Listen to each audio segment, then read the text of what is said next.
see. All right, we are live. Cool. All right, so let's hope for good technology today. Good morning, everyone. Lance Tarchioni here with you. Ask the Agronomist. This is our season finale episode. Third year in a row. I'm joined by a man who needs no introduction. You all know Dr. Fred Below. And Fred, thank you once again for agreeing to join us here on Ask the Agronomist. This is always our most watched episode, and we also do our season giveaway on this episode. So if you haven't already asked a question through the season, you can still ask questions today in the chat and sneak into the drawing for the Montazuma Tool Box right here at the end. And I think maybe a couple of your grad students might have that in mind, Dr. Yeah, they heard about the toolbox. Yeah, they're really going to ask a lot of questions, I'm afraid. I made the mistake of mentioning something about a toolbox, and ironically, one of them, I think he's actually been getting ready to purchase one. Oh, so he might think that maybe he don't need to purchase it now. He'll just win it here this morning.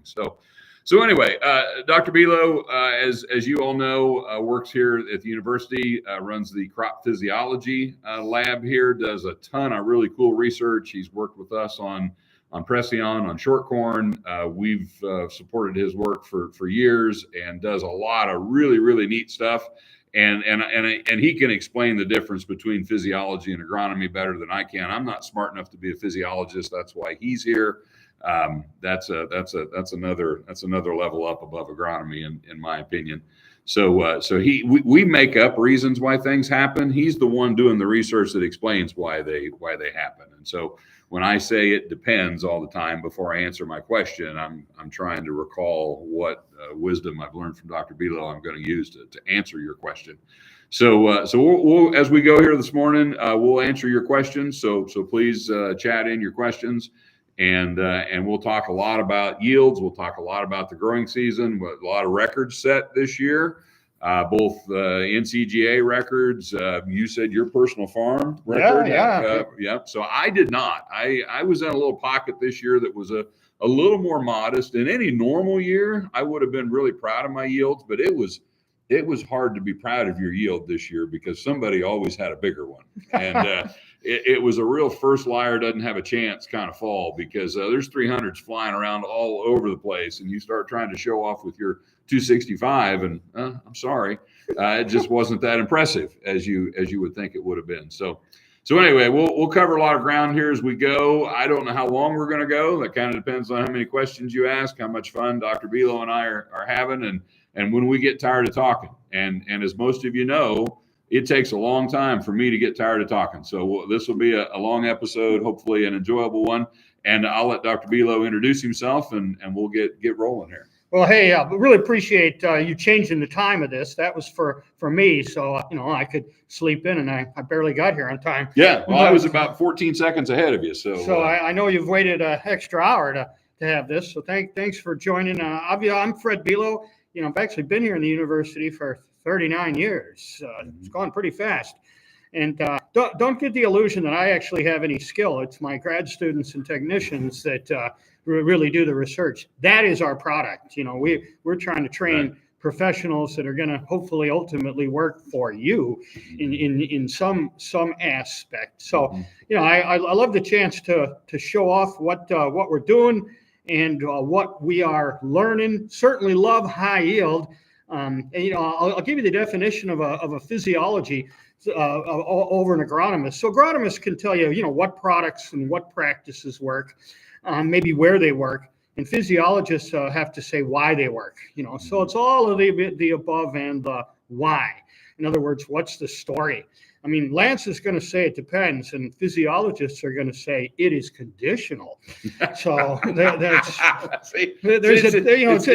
a certain layer there. That's right. We're going to try to reach here today. You mentioned technicians, so we're also joined here by Adam Henninger, who has actually more history with you than I do.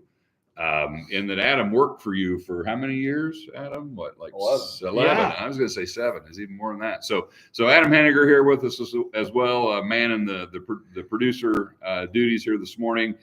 He will be the one that's in charge of scribing down your name and entering you in the. So here's Here's the pumpkin with all the, you can hear them rattling in there, all the people that have asked questions prior episodes during the year. But you can ask, and a couple of you have asked multiple questions through the year. So every question you ask, you got a ticket in the pumpkin there. And if you ask more questions today, you'll get more tickets in the pumpkin. And then here at the end, we'll probably impose on Dr. Belo to reach his hand in there and pull out somebody's name.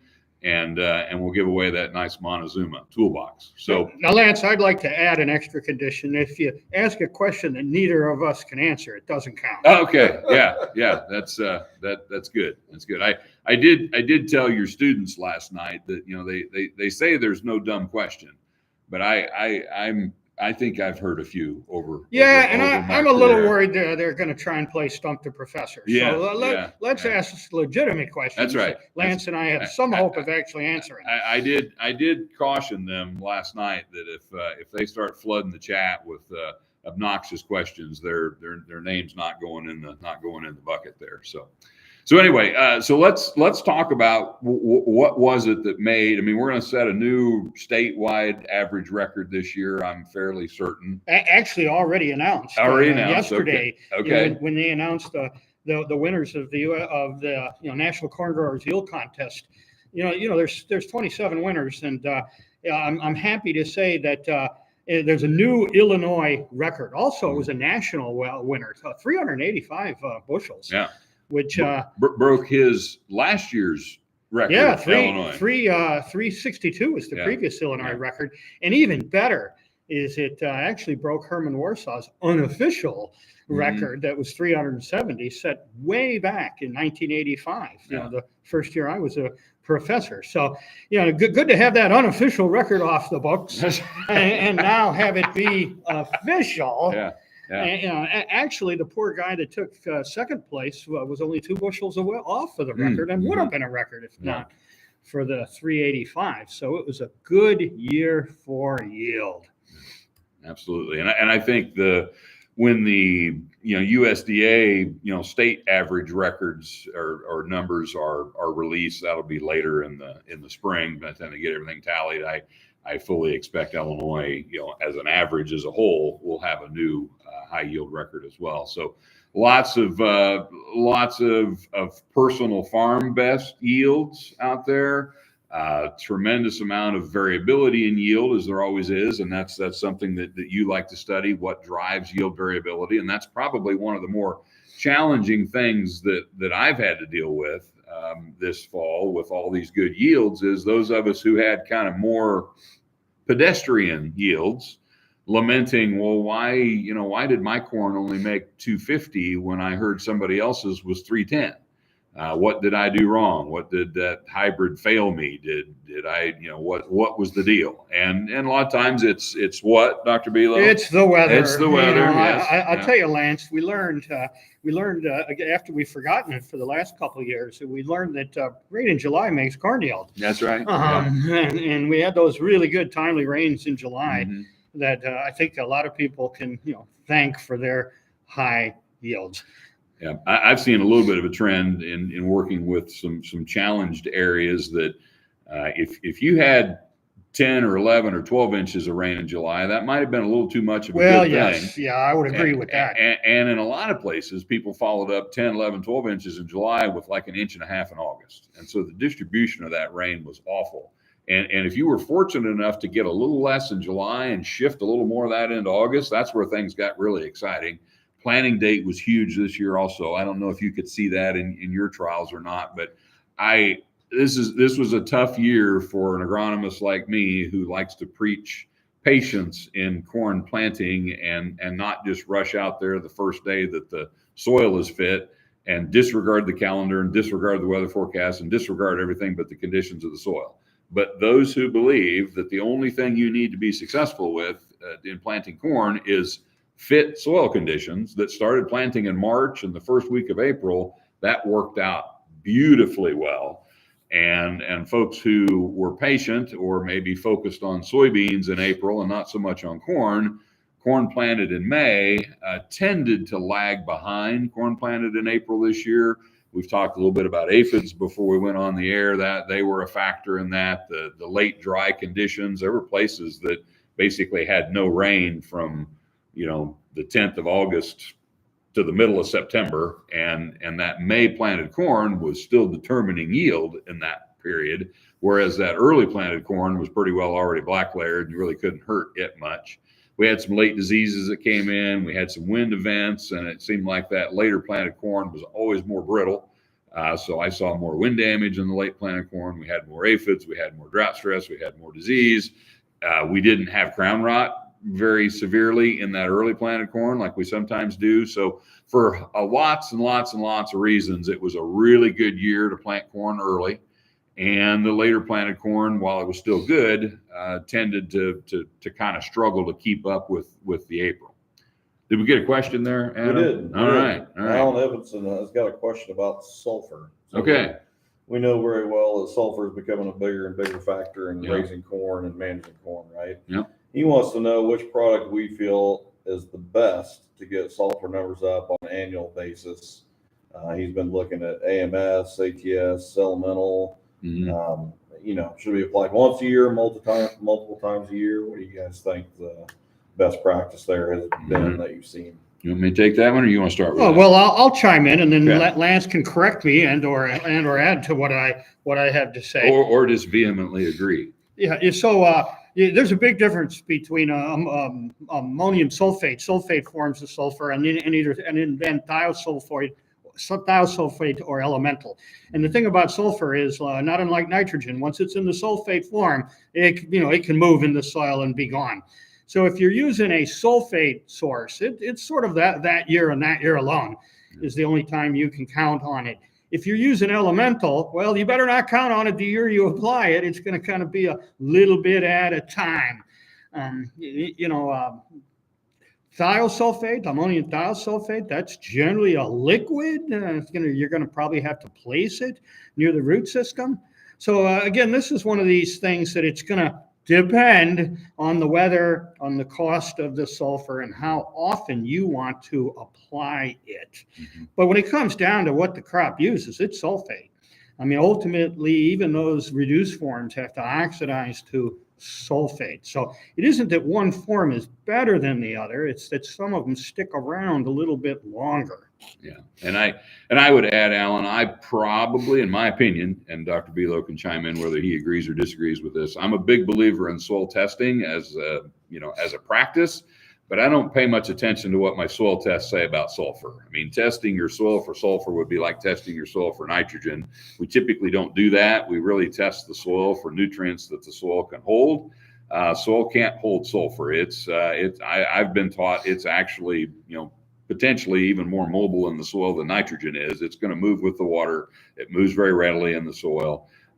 You're either going to move it or the plant's going to use it. And if the plant doesn't use it, so like your elemental that comes available in, say, September, you're probably just going to lose that before the following crop can take it because it wasn't available when your crop that you had growing needed it.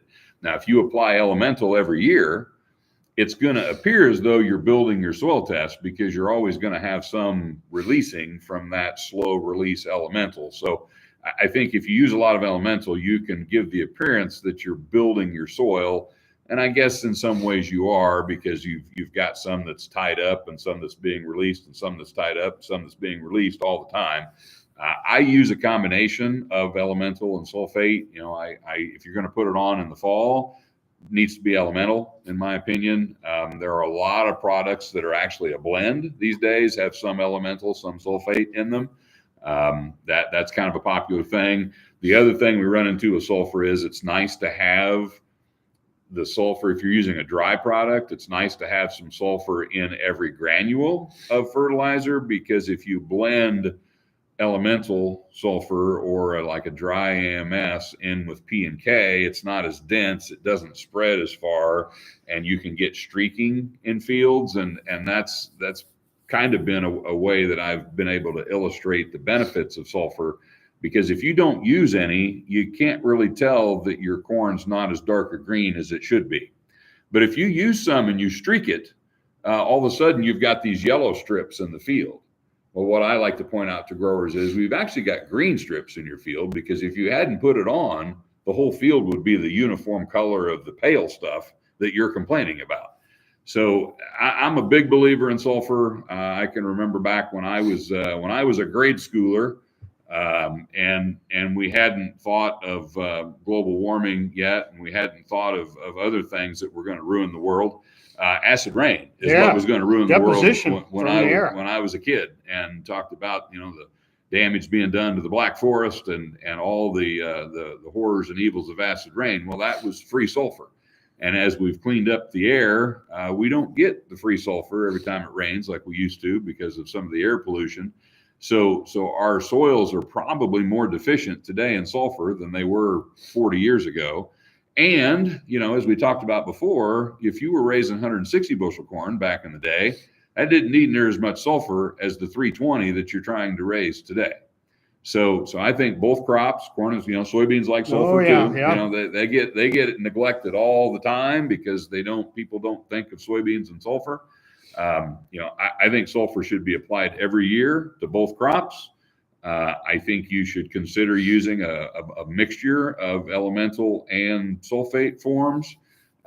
Keep your Dr. Belo talked about banding, and if you could get it close to the plant, that would be nice. If you broadcast it, that's kind of okay because it's a pretty mobile nutrient. It'll get where it needs to go typically.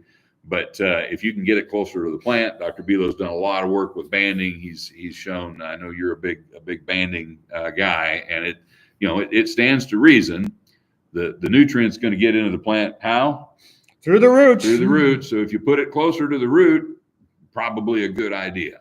We do lots of things for convenience. And, banding is one of those things that's not as convenient as broadcasting. Sometimes you got to have different equipment. Sometimes it's a little slower. Sometimes it's a more expensive way to apply, but it's probably a more effective way to apply. And Dr. Belo's got reams and reams and reams of data that shows the advantage, even in high testing soils, to banding nutrients closer to the roots. And I know that he's done a lot of work in that area. So we probably beat the sulfur horse to death there, but appreciate the question, Alan. And as far as amounts of sulfur, Dr. Belo could tell you how much each bushel is going to remove. Removal on a high yielding corn crop is probably going to be somewhere in the 20-25 units per acre range. And, you generally probably want to give the crop more than it needs to remove because it's not a perfectly efficient system. So, I would say at a minimum, I'd be using 20 to 25 units on corn and a minimum of 15 to 20 units on soybeans. And the plant is going to take up far more than that. That's just what's being removed with the grain. So that's kind of a minimum. And I talk to a lot of people that tell me they use sulfur and they're using 3, 4, 5 gallon of ATS, which is better than nothing, but that's nowhere near the amount of sulfur that crop is looking for. Yeah, excellent question, Alan. Sulfur becoming more and more important, and great segue for our next question from Robert Hemingway when we're talking about strip till and banding and placement of fertility. And one of the most important and exciting yield components we can talk about. Robert's tied them all into one question. Test weight?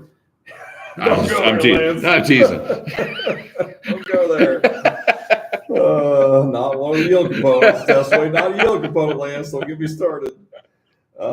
Robert wants to know. You just pull the ripcord and just let him go. You shouldn't do that.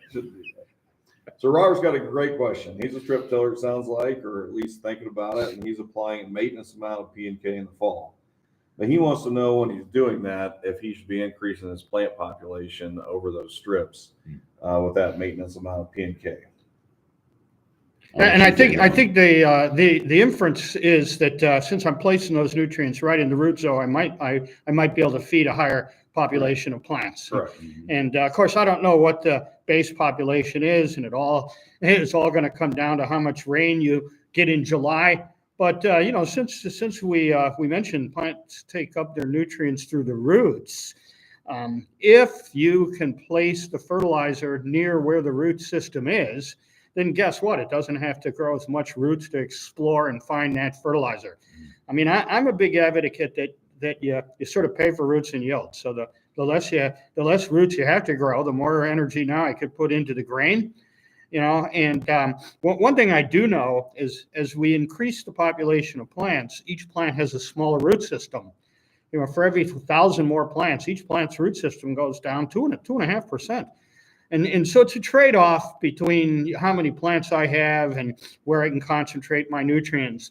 But generally, I'd say if you're placing or banding the nutrients right in the root zone, then you are probably able to adequately feed a higher density of plants.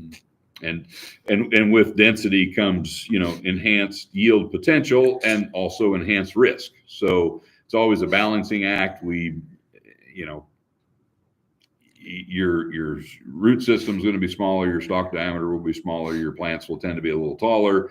If you've got more yield out there, you've got more stress out there, you've got more stress, you have potential for stalk cannibalization late in the season. And so it's kind of a whole systems approach. If you're going to push population, we have to make sure that our management is in line with that. And, I don't know what your typical harvest moisture is. I know this year was a real challenge to get stuff out of the field before it got drier than you wanted it to in some cases. And, when you're harvesting corn at 25%, everything's great. When you're finishing up and it's 14%, things can be getting a little ratty. And those higher populations with more stress, with more stalk cannibalization, and all the things that come along with that, your standability can suffer at some point. There are hybrid differences as well. So, Adam and our other seed reps can make population recommendations by hybrid if you want to. Scripting can come into play. No field is uniform across the whole field. And if you want to push populations a lot, I'm a big fan of variable rate seeding, because the parts of the field that can't handle 38,000 plants, you don't want to put 38,000 plants there. The really sweet spot of the field, you might be able to plant 40 and they would be just fine. So being able to vary your seeding rate as you go across the field, I think can enable you to take advantage of higher populations in a more safer way.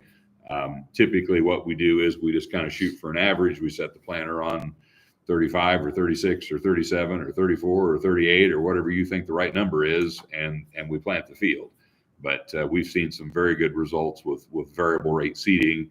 I like to base those variable rate recs on yield potential, and you can use your old yield data to do that. I don't really like to do it by soil type. It's easier to do it by soil type because you don't have to have yield data, but those soil maps are not perfect, and just because this soil isn't as good as that one doesn't necessarily mean that that's a lower yielding part of your field. And typically 2 or 3 years worth of yield data is a pretty good way to map the yield potential of your field and put a higher seeding rate in those higher yield spots and back it down in the lower yield spots. So let me add in on that, and I'll tell you right off, I don't sell seed, but I do like to push population and to achieve high yield. And the reason that I like to push population is it is a component of yield.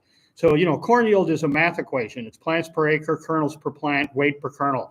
And you have to increase at least one of those to increase yield. And they don't play very well together. I mean, they're negatively related. And so if, sitting here today, if we say, well, I got to increase one of those, I have to have more plants or more kernels per plant or heavier seed weights, which one do you have the most control over? It's the plants per acre.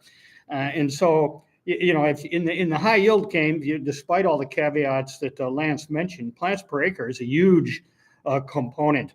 I will tell you, in our research this year, it was a very good year for population.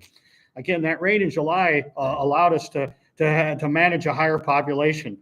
Virtually across the state, I saw 40,000 better than 34 by 11 or more bushels. If I came to your farm and you showed me, and we walked your farm, and I saw every ear was filled to the tip, and some of them had multiple ears, I'd be saying you did not plant enough plants. I mean, so I wish we could tell you in advance what the weather was going to do and what the density is going to be. And I know that seed's not free, well, unless you're a researcher like me. But I tend to see, there is more risk of of healthy, unhealthier plants and lodging. But if you got the management and you got the fertility there, I don't tend to see a yield detriment to pushing the population. Now, might not pay if given what the seed costs you, but I'm a big advocate that you got to change one of those yield components to increase yield, and I like trying to manage more plants. So I got a little bit of a follow-up question. I mean, you mentioned that there's a balance there between roots and yield, but as Robert mentioned, he's doing some placement of fertility, phosphorus in particular. Could that placement of that phosphorus help mitigate some of the detriment of roots? I mean, could you get some root proliferation to help you with that placement potentially when you've got the higher population? So in other words, as you increase your population, typically your roots go down, right? Yeah. That's what your research is showing. Correct. Absolutely. If you're placing that fertility, phosphorus in particular, can you mitigate that negative interaction of less roots, more plants? Well, the answer is I don't think so. I think what happens is if the plant has plenty of nutrients available, it's not going to waste its energy growing a huge root system. So clearly the root is going to proliferate where the nutrient is. It's going to get in that zone and branch. I think you and I saw this way back when we first started banding fertilizer. We put that fertilizer a little deeper in the soil. The root would get into that band, it'd proliferate there, and we thought we anchored the plant because of that phenomenon. So obviously having nutrients right there do tend to give you a healthier root system, a healthier plant in general. I mean, certainly having adequate nutrition is going to help versus not when it comes to trying to run and push the population a little higher. Yeah. And I think you had done some work a few years ago that was kind of tending to indicate that maybe smaller rooted hybrids genetically would respond more to banding. Yes. Remembering that right? And your theory of that was it's not going to have a big broad root system that does a great job exploring across the row. So if you put it closer to that smaller root system, it's going to find it easier. I think probably, Lance, you hate these terms, but I'm going to use them anyway. Racehorse, workhorse, offensive, defensive. And growers think about this.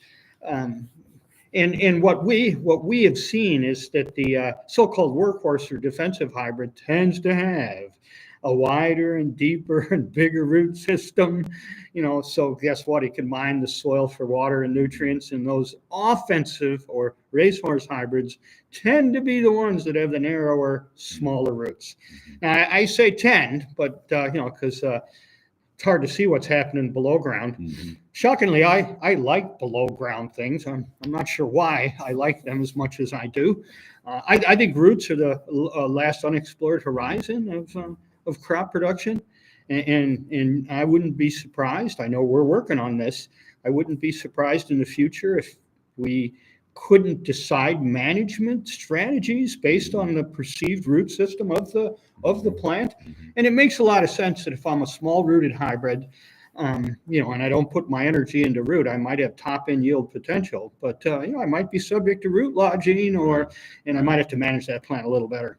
Yeah, and that's one thing we're trying to focus on in our breeding program is, I'm not necessarily a big believer that, weather patterns are changing dramatically. I think weather's crazy and weather's always been crazy, but, we do get, lots of summertime wind events, and pre-tassel root lodging has become the bane of some people's existence.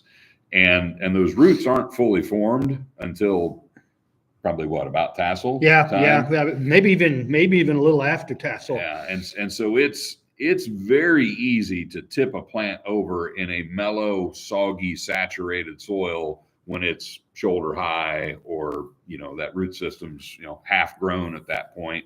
You've got enough top of the plant to catch wind and is a sail, and it's just really easy to tip stuff over. And then you get those gooseneck plants. And, if it happens early enough, it doesn't do that much damage and not that hard to harvest. But the closer to tasseling you get when it goes over, the more yield you're going to lose, the harder harvest is going to be. And so there's an aspect of roots that are, obviously the job of the root is to feed the plant, but the job of the root is also to hold the plant up. And the amount of roots it takes to feed the plant, in my opinion, is probably less than the amount of roots it takes to hold the plant up. So in some cases, yield is not being hurt by that small root system. Yield might be benefiting from the small root system. But if we can't keep the thing standing, you're not going to be very happy with us. And so there's that balancing act there between we got to have enough roots to anchor the plant, and a small, narrow, vertical root system might feed the plant really well, but it doesn't anchor the plant very well. A broad, shallow root system, which is probably not great for feeding the plant, is really good at anchoring the plant. I think this root characterization idea has merit. It's just really, really, really hard to do because you can't see them. And even if you dig them up, you can't dig up the whole root system. You're just kind of digging up what's there in the crown and making inferences from that. And and a pretty high percentage of the root mass. Yeah, 85 or 90% is in that crown. Lance, your breeders will tell you we could select a hybrid that would never root lodge, but we're going to pay for that in yield. Right. So it's just like everything in life, it's a trade-off. Right. I don't have to tell you, Lance, that whether that crop root lodges or not, or whether it green snaps, that depends on whether it just a couple of days. Yeah. I mean, 1 or 2 days matter. That's why you see one field have it and the neighbor doesn't have it with the same hybrid. It's just 1 or 2 days makes a difference. Yeah, so. Absolutely. So I've got a follow-up question that I get all the time. There's more and more interest in banding and fertility, and I know Dr. Belo's group has done a lot of work with banding. But I get the constant question, are we trying to get better efficiencies and push yield with the same amount of fertilizer? Or are we able to cut our fertilizer rates back and maintain yield or maybe even push yields? What are your general thoughts on that? I'll let you go first on that one, Lance. Okay. And I'll chime in when you answer it incorrectly. Okay. So that's why he's here to back me up. So truth, I'll fact check you. That's good. So my personal opinion has been that cutting rates because you're banding, because it's more efficient, short term will probably be successful. Long term, it concerns me a little bit because I think we have to maintain a reasonable level of base soil fertility because the plant's not going to get all of its fertility out of the band. A lot of what you put in the band, unless we start using different kinds of fertilizers, probably not going to be available the year you put it there anyway. And so that plant is, yes, it's benefiting from the banded fertility, but I think the base level of soil fertility kind of still matters. And if you reduce your fertility, I would argue that most people are not using enough fertilizer today to maintain their soil test based off the yields we're pulling off. I mean, did you honestly, I should have figured this up before we went on the air. Did you honestly put enough P and K on for 300 bushel corn? And did you honestly put enough P and K on for 90 bushel soybeans? Most of you did not. Now you raise those yields anyway, which means you technically mined your soil just a little bit. And if you keep doing that, eventually you're going to, I think, create a soil that's going to make it harder to achieve those yields, even if you're feeding the crop in a band. So I personally am not a believer in cutting the rate when we're banding. Can you do it and maintain yield? Maybe. But I don't think you'll be able to maintain the long-term productivity of your farm as well if you're mining the soil. Now, if you've got a K-test of 420 and a P1 of 100, that needs a little mining. That's a level of fertility. It's not justifiable to maintain that level of fertility. But the average K-test in Illinois is probably about 240, 250, which is about 100 pounds lower than I think it ought to be based on the way the crop looks to me. And our P-tests are typically better, so I would say you could probably get by with mining phosphorus more easily than you could get by with mining potassium, just my opinion. But, I know Dr. Belo has seen results to banded fertility, even when the soil tests would indicate he didn't need fertility. So I'll turn it over to him. Yeah, that was largely correct, Lance. I'm satisfied with largely correct. It doesn't, it doesn't make a lot of sense to that, why if I'm banning the fertilizer, and here's one of the reasons I like to ban fertilizer. By the way, roots don't cross the row, not the great majority of them. I mean, they sit in 7, 8, maybe 10-inch horizontal spread. And so, when you broadcast your fertilizer, there's a lot of fertilizer you're adding that year that's not actually going to be in contact with the root. And so when you ban that fertilizer, you're putting it in contact with the root. Immediately, you would think, well, geez, I could put half the fertilizer in there. And when we tried that, we failed miserably. 2 reasons. Largely, we have a higher yield, and that means we're removing more, as Lance pointed out. But that crop senses the nutrition. It sets the yield potential. I wish I could tell you, there's drastic reductions that we can do from banning it. I would agree with Lance that small reductions are possible, but I also think we're going to increase the yield and we're going to increase the removal. And I don't also like to reduce too much, because typically, I'm in a fertilize for the corn, let the soybean use what's left. And if I lower it too much on the corn, then I'm really going to short that soybean the next year. Yeah, I'm a big fan of. I like to apply every year. I'm not a big fan of the 2-year spread. You get more tie up with that. It's just not as efficient. It's harder to guess. Now you're guessing what 2 years worth of crop are going to yield. I like to work behind the crop, so I put back what I take off every year, and I apply every acre every year. And I know I'm wasting money on application in some people's eyes, but I think I'm gaining more in efficiency of my fertilizer than I'm wasting in the application. And when you look at my fertilizer bill, the application is not the expensive part of the fertilizer bill. It is the product. So, so I don't mind spending an extra, trip cost every year to drive across every acre every year. Got some more questions, Adam? We do. I think I see more there. We've got some more questions. That was a good discussion that I know there are a lot of people that are interested in knowing more and more about that. So we've got a couple different questions, switching gears from corn, and it's a great segue. Julianne's got a question here that revolves around the fact that corn is king, right? We started out talking about National Corn Grower Association, new high-end yields, and all that stuff. But we've been going 37 minutes, and we've just now mentioned soybeans. Yeah, exactly. We're pretty good at growing soybean around this part of the That's world right. too. So she's got a great question revolving around whether or not we think corn is in danger of losing its kingly status to soybean, and whether or not utilizing maybe some of the 6 secrets that Dr. Belo's group has put together as far as direction that maybe soybean can overtake corn in the future.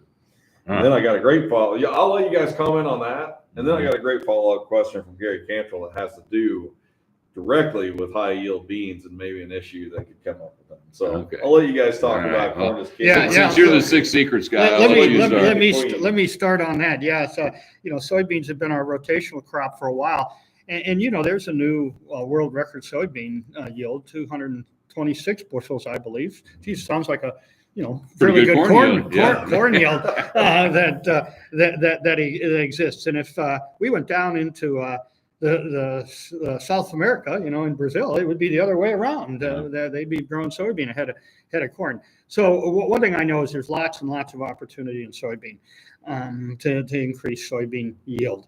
Soybean has the advantage of being an indeterminate crop the way we grow it. So it's got multiple nodes. They can have pods. They can have more than one pod at a node. And so we've seen huge potential, not only in our own research, but based on those record yields for increase in soybean yields. I mean, I don't have to tell you, soybean varieties, man, have they improved recently? Not only just in their herbicide traits, but also in their yield potential. Think of how long a soybean variety stays on the market. Not very long. And that must mean there's a better one that somebody's come up with. Hard for me to imagine soybean becoming king, but maybe we could give the queen a little bit more power and let her rule a little more than we currently do. Yeah, I would agree, Dr. Belo. We did something fun one year at Monmouth. The guys at Monmouth planted some individual soybean seeds and gave them several square feet of room for each plant. They watered them, they fertilized them, they talked nice to them every time they walked past, and then they individually harvested those plants and weighed the grain that came from those individual soybean plants. And then just mathematically, just for fun, they made some assumptions. Well, what if we had 100,000 plants per acre as good as that individual plant, which is obviously impossible because if you crowd them, they're not going to produce that much. But what do you think the calculated theoretical acre yield of those soybeans would have been? So based on that one plant, what it produced, 100,000 plants is not a extremely high population for soybeans, so that's fairly plausible. If you could feed that crop and manage that crop in such a way that each of those 100,000 plants could make as much yield as those individual plants did, 961 bushels per acre is what those beans would have yielded. So we know the individual soybean plant has an almost unlimited ability to produce yield. Not true of corn.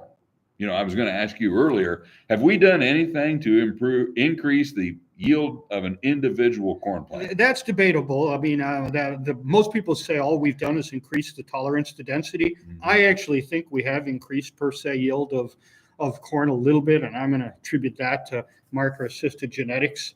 Mm-hmm. Those error studies are not easy to do, but yes, the literature would suggest what we've done is increase the density and the tolerance. So obviously, soybean has a huge yield potential. I know that there's been a shift in Illinois. I've seen a sort of a quantum shift to plant soybean ahead of corn. Mm-hmm. We've been researching this, and it makes a lot of sense. I mean, I'm willing to admit when I'm wrong sometimes. So for 30 years, I taught soybean had a higher minimum temperature required for germination than did corn. I taught you this, Lance. Yeah. I taught Adam this. Well, it's right out of the textbook. And I think it's kind of true. They just don't care. I think what was happening, I think it was true in the day. Remember the day when we stored soybean seed and planted it again with no seed treatment? Yes, it required a higher minimum temperature. Now, it turns out that soybean has the same minimum temperature to germinate as does corn, 50 degrees Fahrenheit. And I don't have to tell you that evenness of emergence, it is important in soybean, but it's a lot less important than corn, largely for when it makes its yield. And so what we've seen is there's a huge advantage to getting soybean in earlier. Soybean is a photosensitive crop, so if we could get the canopy out established before the summer solstice and before she starts flowering, now we got a greater potential for yield. And that's been a big focus of our research. I say it's sort of shocking the yields we've seen when we put soybean in the middle of April and then corn in at the beginning of May. Mm-hmm. We get a better corn stand. We certainly get that soybean off to a greater start. Right. So there's clearly some easy and previously overlooked management of soybean that can really add yield potential. Yeah, we had soybeans that this year were planted. I mean, Adam had a few guys planting soybeans the last few days of March. A lot of soybeans went in the first week of April. Combination of the early planting date and heat unit accumulation early in the growing season. We had soybeans flowering in May this year. Not sure I've ever seen a soybean flowering in May before this year. But you can move flowering date in soybean up almost a month and take advantage of a better part of the growing season. And if you think about, we used to talk about soybean yield was dependent on what month? It was about August. August, yeah. And if you want to be dependent on a month as a growing crop in Illinois, I wouldn't pick August. August is not a good month to be dependent on. August is hot and dry almost always. If we're having normal August weather, it kind of sucks. It's too dry, it's too hot. Yeah, and the good soybean this year was one that was podding out and filling seed in July. Yeah. So if you plant your soybeans earlier, you kind of cheat the system a little bit. You make them, at least as dependent on July weather as they are on August weather. And I don't want to be dependent on August weather for my livelihood. That's risky. Yeah, it is risky. And what else is getting more challenging for growers these days is, we're talking about planting soybeans early. we're talking about planting corn a little later. A lot of guys are planting corn and soybean at the same time. Yeah. And so it puts a little bit of a strain on things come harvest time and actually early on with applications. Herbicide applications. Herbicide Mhm. things, you know, everything is getting condensed into some short time frames. Yeah. And I got a question from Gary here about how those time frames are getting more and more difficult. We're trying to keep these crops healthy as long as we can. We're spraying applications of fungicide, sometimes multiple applications of fungicide. He's got a question about his soybean, which he grows good soybeans and tries to keep them very healthy. Where do you guys think we're going in the future with desiccants, defoliants, and trying to get these soybeans to shut down on our time frame versus their time frame? Yeah. So good question. Yeah, really and, good. And there are places in the world, places in the country where that's common practice. Yeah, South America, that's widely done. Common practice in cotton as well. I mean, you put a ripening agent on or a harvestability agent. You know, a lot of your high yield soybean guru people have been doing that for years because they are creating a plant that is, you know, it takes forever for it to get ready to harvest. The grain is always ready to harvest before the plant is in soybeans, especially in high yield soybeans. And the longer that grain has to sit there and wait for the plant to get dry enough to put through the combine, you're losing a little bit of yield there. And so there are some producers that are playing around with doing making some herbicide applications to try to kill the fodder, kill the plant, dry the plant out, desiccate it so that you can harvest 14% soybeans timely, rather than 9% soybeans after the plant has dried down. Now, the timing of that is challenging. You can't just go out and do every acre of beans you've got.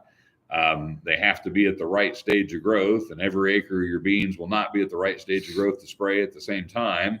And if you desiccated 2,000 acres of beans at the same time, you'd have 2,000 acres that need harvested on the same day. So you can't really do that. So the logistics of making it work the way in your mind, it sounds pretty dreamy. The logistics of making it work are challenging. And I think also the mistake some people make is they don't know the proper timing to put the treatment on the beans. You know, there's different products you can use. Some of them have, you know, longer harvest restrictions than others. Some of them cost more than others. You know, they're all, you know, generally what we're using. There aren't any that I'm aware of, you know, growth regulator tech. Because I think in cotton, I think they use some growth regulator. Yeah, and there's some cheaper dessiccants than herbicides. Yeah. So yes. So you're thinking like a brine or a salt product. So, you know, and those are nasty to work with. They're hard on equipment. That's what we use in the seed business typically to desiccate seed fields is just salt water essentially. So there's work being done on that. There are some growers that are doing it. I think most of the guys that are doing it, you know, feel that there's enough of a benefit to justify it. I talked to a producer that he just couldn't.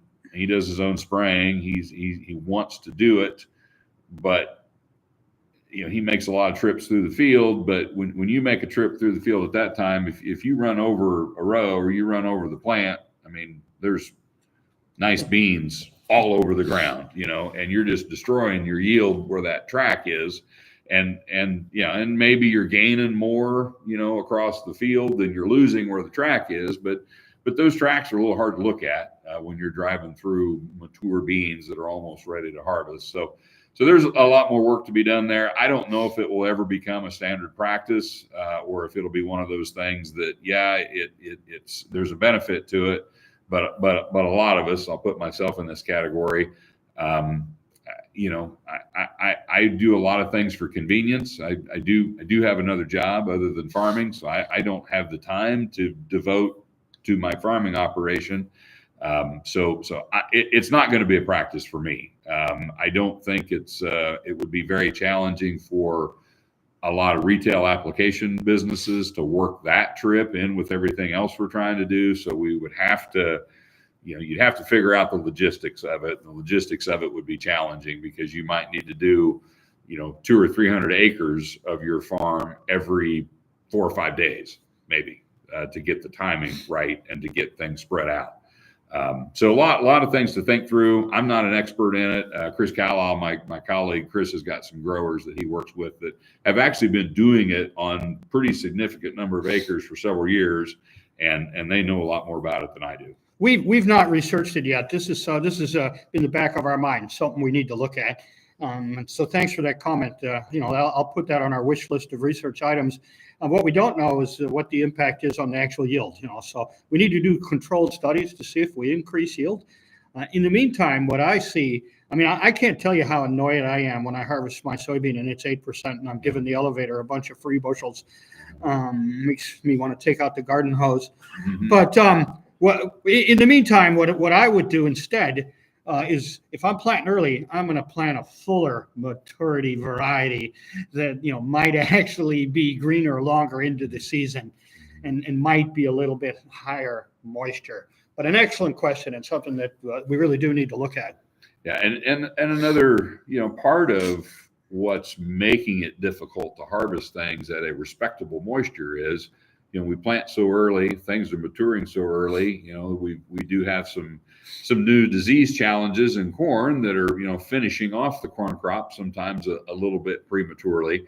And when you've got crops that are mature in August, they're going to dry really fast because it's hot and dry in August. This year was remarkable for the low humidity, the high temperatures. 45 days with not even a hint of a rain. So yeah, I don't know that that's going to become the norm for our fall weather. But this year, that early planted stuff it was mature. It was done growing. It was ready to dry down. And then Mother Nature basically put it in a dryer, and it dried down so fast that I had guys reported to me they were harvesting 13% corn.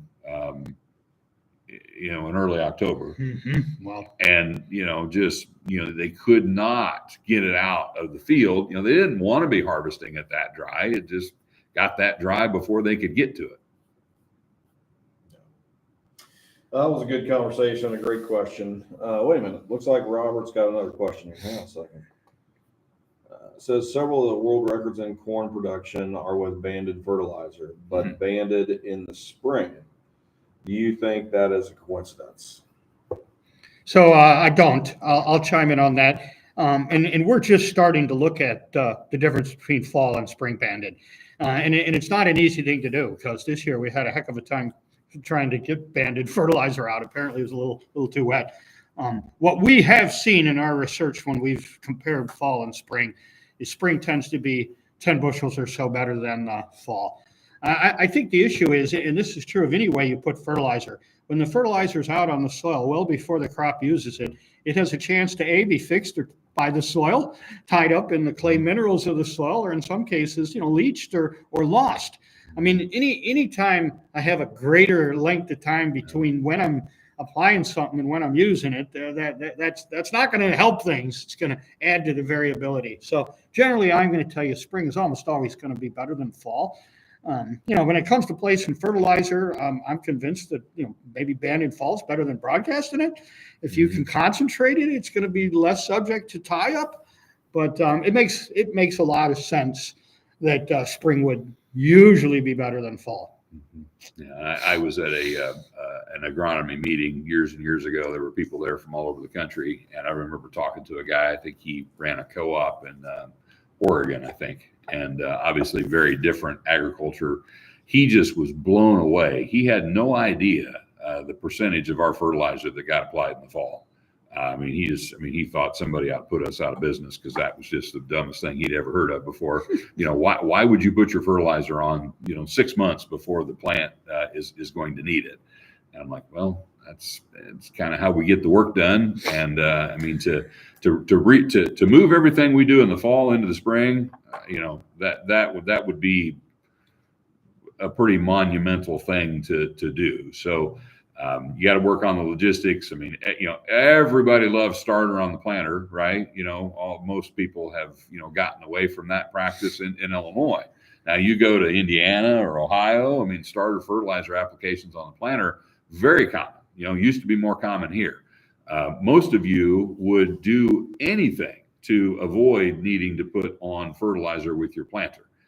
So that would be a monumental shift in, maybe not as big a monument as making soybeans king, but it would be a big shift in the attitudes of most of our producers to embrace the idea of banding in the spring with their planter.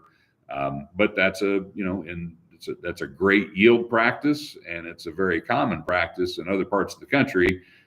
We like to go fast. We like to cover acres. We like to be timely. And when you're going fast, covering acres and being timely, that does not scream starter on the planter.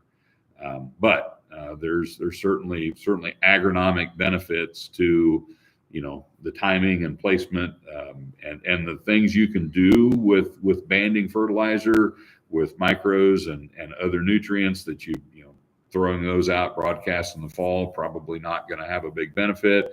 Some of the biological stuff you guys are working with. I mean, there's lots of things out there that you might like to have the ability to band stuff with your planter, to try some of these products and use some of these products. And I think of the biological space that you guys are doing more work in. Those products are going to need to be close to the seed, close to the roots, close to the plant. And so you may want to think about, down the road, am I gonna start to maybe embrace that idea a little more?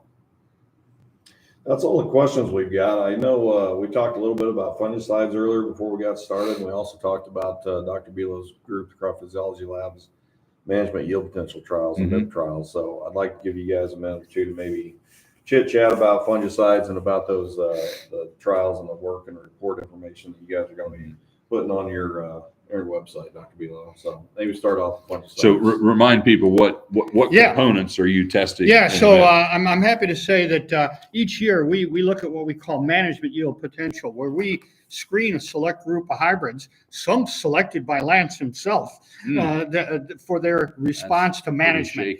And so this is more than just a yield trial. It's how they respond to management. And we've been doing this for the last 10 years. And that involves, we do a standard practice, and then, given which student is involved, we might look at different management practices. This year, we looked at the value of starter fertilizer. We looked at the value of starter fertilizer with or without a VT fungicide application. And then just for fun, we looked at starter fertilizer, fungicide at VT, and then another fungicide at R3. We also do the whole thing at 34,000 plants per acre and at 42,000. Again, I love density. I get to seed for free. And then we have both 20 and 30 inch rows. And so this allows us to look at the main effect of the management practice and look for interactions among hybrids. Do certain hybrids respond more to a given practice or not? And we do this at our 3 sites in Illinois. We have one in Yorkville, which I think is Kendall County, one in Champaign, and then one down in Nashville. That's not the good Nashville. That's the Nashville in Washington County.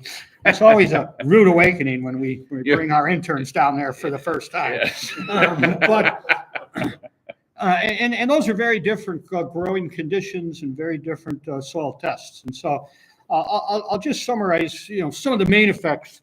The report is close to being on our website. I mean, the past 3 years are on there, and we'll have this year's report on Told Any Day. We're just cleaning up the last few little errors. Hate to have an error on the report and then have to take it down.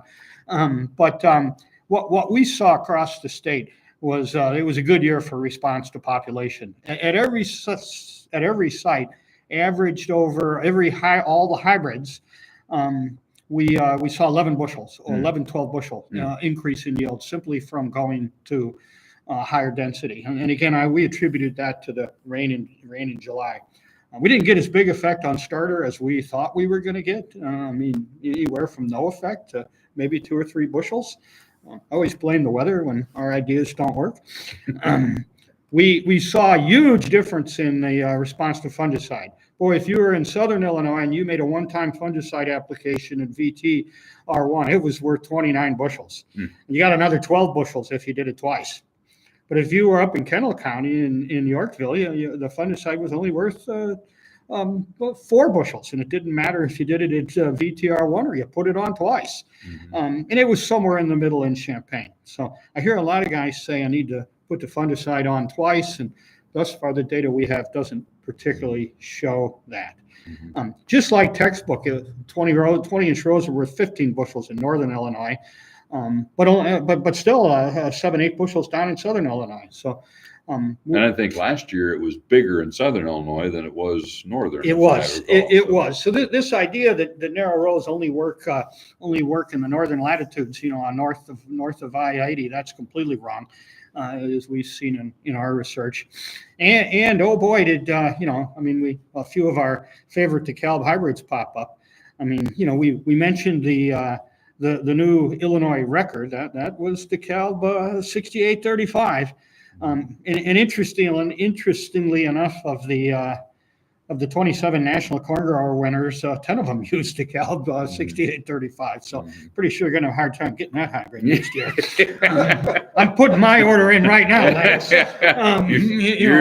Yours been in for 2 months, and so it did very well in our trials down in Washington County, County as well. The farmer that works for Bayer, being nice to my customers, won't be planting any of that next year. So we'll continue to ramp up production of that hybrid, and we'll try again in 2026 to have enough to meet demand. So we haven't caught up with demand yet on that. Number one volume product for the brand. It is always a good problem to have. Yeah, the hybrid that everybody wants, but there's some other good ones too. It's always fun to look at the variation in how hybrids respond. I don't have the data to talk to you about it today, but we're convinced a lot of this variation has to do with its rooting. And I convinced one of our students to dig up and characterized all the roots. So we also have we'll have some root data on these hybrids as well. Speaking of, I think you also redid your Phantom yield loss trial as well. We did. Do you have anything you can report? We did. Yeah. I loved how the first year turned out. And if the second year doesn't match, just quit at the first year. No, I mean that and that's not an easy thing to do, because we go out and we have to sample individual plants, shell them by hand, make sure we have every kernel. I mean, Phantom, sort of infers something scary. If anything, Lance, we saw Phantom yield gain. If you harvest too early, you actually lose yield. I always do say you need to let it quit. Because the crop's not quite done yet. You need to let it quit cooking before you take it out of the oven. I mean, I'm pretty sure I saw that black layer, but obviously it wasn't quite there. Yeah. In the farming world, that's called gray layer. Yeah, right. I mean, there's obviously different shades of blackness, but there's clearly yield loss. But I'm gonna go out on a limb here, and I'm gonna tell you it's not loss on the plant. It is combine loss, or other natural loss due to environments or weather or just shattering. But we don't have this data fully summarized yet, but I'm going to say that grain is not lost on the plant. Clearly, the loss happens in harvest. We've also put it in storage and heated it up, and see if we lost it in storage. Also doesn't occur then. It's obviously when you're harvesting it. So thanks for bringing that up. Hey, and that was an excellent question. I'm glad you brought that up. Everybody always likes to talk about Phantom yield. Yeah. Everybody can tell you an example of it when it happened to them. Oh yeah. Pretty sure they didn't reset the combine head. Yeah. Yield loss is real. Ain't no Phantom. Well, hey, Dalton snuck another one in on us real quick. Oh, he's trying to get that. Put his thing on the top. I won't mix him, Dalton. If you quietly it'll be very suspicious. If you see Dr. Belo kind of take a name out and then throw it back in, that was you, Dalton. Dalton's question is, do you have any thoughts on why certain hybrids tend to be more affected by aphids this year? Also, yes. Yeah, also, any thoughts on why the densities of the aphids seem to be so high? Yeah. Oh, great question. I'm going to let Lance answer that one, Dalton. Okay. Well, I know he's seen a lot of that. I've been BSing my way through that one, Dalton, all fall, and I'll take a stab at it, and I hope Dr. Belo has some thoughts. I'll be quite honest with you. I understand there is a session in the CCA conference Friday this week here at U of I where they're going to be discussing that. Now, I don't know if they're going to have the same, general BS comments that I'm going to make, or if they've actually got some sound science behind what they're talking about. We're trying to find someone who has devoted his entire life to the cornleaf aphid, who is looking for his 15 minutes of fame. And somewhere in a laboratory, somewhere in this country is a lonely old man who has devoted his entire life to studying the habits of the cornleaf aphid. And he's just waiting for us to discover him so we can learn what he knows. So the aphid was quite a phenomenon this year. I do think, again, I'm not an entomologist. I have no expertise, but I got to think that the mild winter that we had the year before maybe enabled them to overwinter further north than normal. So maybe they didn't have to travel as far to get here. The 2 years in my career that they have had an impact on the crop, we had a lot of late planted corn, both of those years, 2019. And then again this year. There is absolutely, parts of Illinois that planted most of the corn in May. They were way worse there than where most of the corn was planted in April. So it just seemed to me like the more ideal habitat you provided them with, the better they did. I've heard, this is a competitive colleague of mine. He had a theory. There are some fungal pathogens that infect the aphid population and kind of help suppress the population. He had a theory. Well, we went through some really dry stretches in June. Did we have dry weather at just the perfect time to suppress the development of some of those fungal pathogens that could have helped hold them down? I don't have any explanation as to, it's not a new species. It's not new behavior. It's not new. I don't think there's really a lot of reason to think that for some reason that aphids are going to start to become more of a problem. They've been the last 50 years, but they were the worst that I've ever seen in 2024. And they did absolutely ruin some really good hybrids. And I also have not heard a single person with a theory that I believe has any science, research, or anything behind it other than opinion. And you know what they say about opinions. That explains why they favor some hybrids over others. I do think there has to be some way for that female aphid that's moving into an area to maybe sample a plant, taste a plant, draw some sap out of a plant.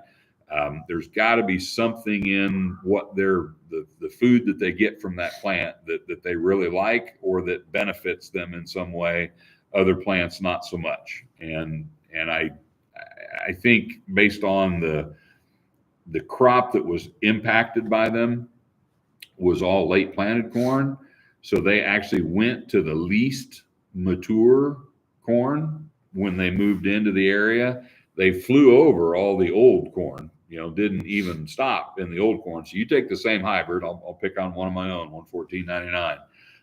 Amazing hybrid. If it was planted in April or happened to avoid aphids, it was as good as any corn on the market. It was probably our most aphid impacted hybrid.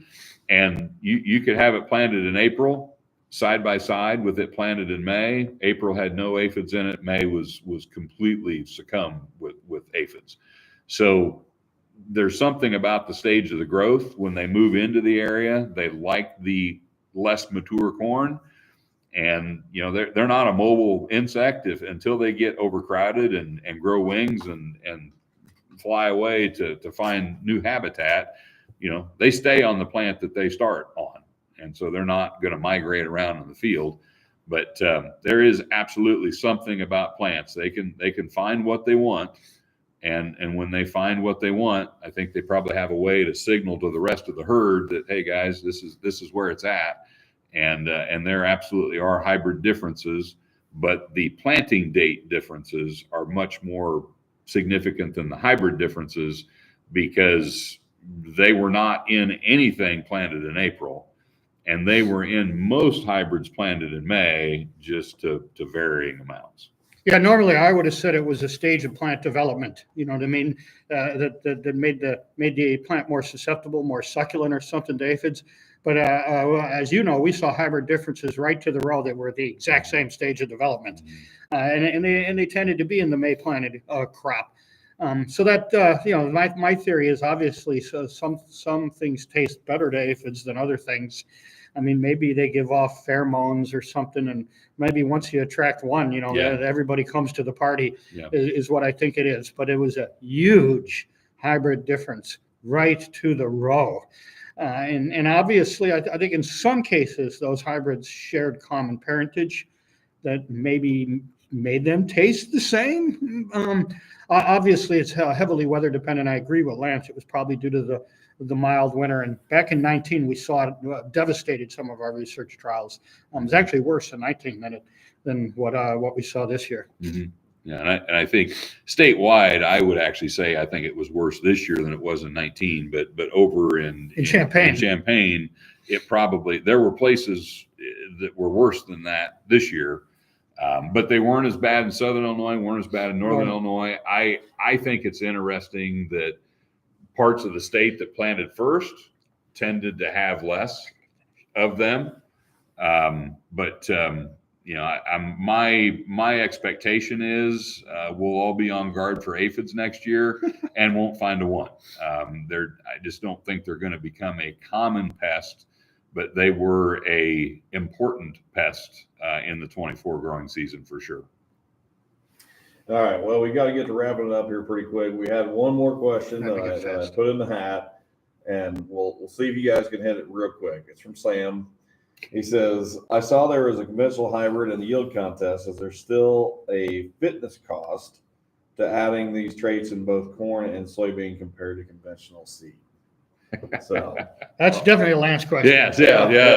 So thanks, Sam, for that. So Sam, have you ever heard the saying "blind squirrel finds an acorn"? You know, when conventional corn yields that much, I like to remind people of that. So no, I personally do not believe that there is a measurable fitness penalty for corn to produce the proteins that are involved in traits. Now there is one particular protein that has been fairly well documented to be more challenging to yield. So I would say there is a rootworm trait out there that very, very good efficacy, but it is harder to make super, super high yielding corn. And we oftentimes do see higher yield. So for example, Dr. Bilo talked about 6835. It has another version, 6834, that in a fair race with no rootworm pressure, 35 is going to beat 34 probably 8 or 9 times out of 10.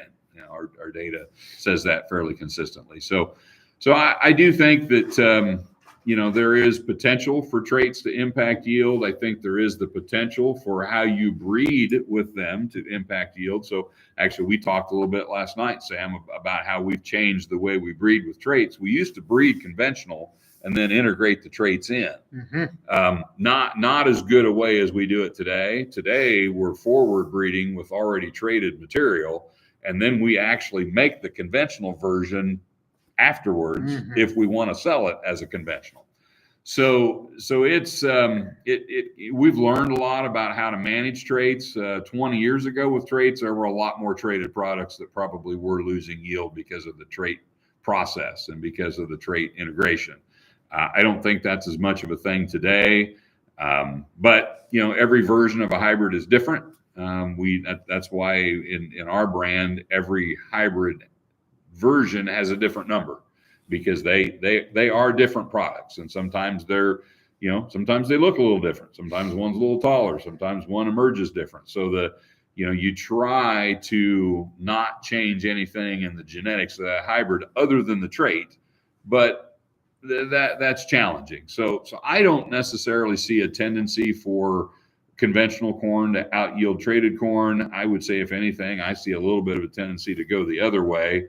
But if you've got premium opportunities, we do have some growers that like to produce conventional. We still do offer conventional products. It's not the focus of our program. We like to be the trait people. So some of our conventional guys get a little frustrated with us because they would like to have more product options.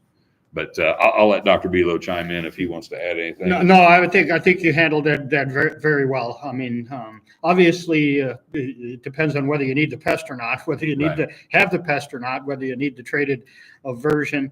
And it used to be that there was a cost to putting more than there is today, a cost of putting those traits in. Yeah. So that is interesting, though, that question. So. Again, I think we're wrapping this up. I got to ask Lance a question before we do. Lance, is this new? I don't know. I mean, is this for Christmas or what's going on here, man? So this is people have asked me, is this like No Shave November or what is it? So there's freshmen in high school that can grow better beards than me. So I've tried in the past and I've always given up because it's just awful. You're still struggling a little. It is. It's pretty sparse and Adam's sporting it a lot better. He grew that this morning. Yeah, I see it. You know, I've been working on this piece of crap for 3 months, Dr. Belo. Okay. I've had a hard year this year. We won't get into the details of that. This is my 3/4 life crisis beard. Is what I call this. Better than a new sports car. Yeah, I did buy a motorcycle, so I have a motorcycle. It's troubling, man. I'll tell you, it's been rough. So anyway, thank you for your time. I understand you've got other commitments. My pleasure. So we got to let you run. So we will get in here. And this is my favorite part of the whole show. All right. So I get to give away the contest. Thank you all for listening to Ask the Agronomist, one of the premier agronomists here. I'm very happy that I could be on the last season of the year, and there's only one in here. Oh, wait a minute. You got there's three there. That one. Okay.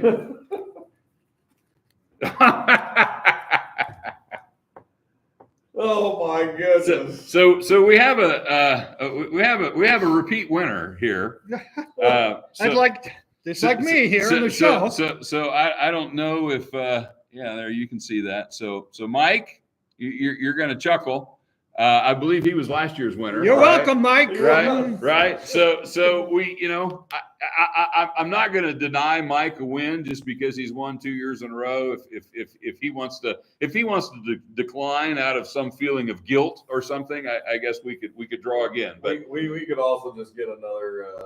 We could probably come up with a second prize too. We absolutely had to. So I guess I'll let you make that executive decision. Do we want to give away two? Let's give away two. Let's do that. All right. So Mike, we're not going to take it away from you. Way to go, Mike. But we are going to give a new winner a chance.